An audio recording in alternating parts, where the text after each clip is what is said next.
এই নিন, এখানে কিছু খাবার আছে, খেয়ে নেবেন। ধন্যবাদ মা। কি ব্যাপার, লোকটা আমাকে মা বলতেছে, কণ্ঠটা কেমন চেনা চেনা লাগতেছে।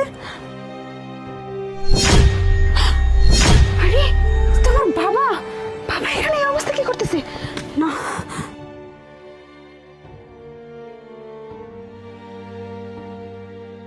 আচ্ছা আঙ্কেল, আপনি এখানে এভাবে ছেঁড়া জামা কাপড় পরে বসে আছেন এই ঠান্ডার মধ্যে, আপনার কি কেউ নেই? কি করব মা, পরিস্থিতিটাই এমন। তাছাড়া আমার তো ছেলে মেয়ে সব আছে, ইচ্ছে তো করে ভালো থাকতে, এ জগতে ভালো থাকতে কে না চায় বলো, কিন্তু কি করব, আমি পরিস্থিতির শিকার।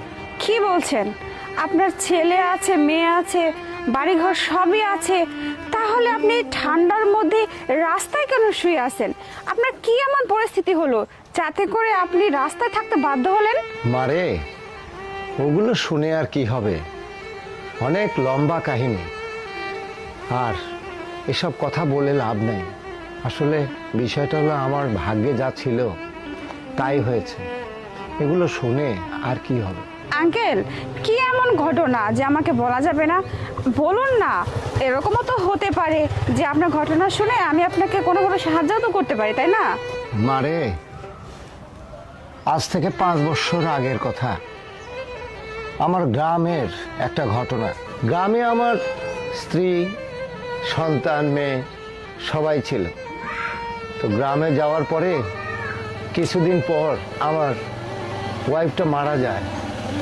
মারা যাওয়ার পর 2টা সন্তান নিয়ে আমি শহরে চলে আসি।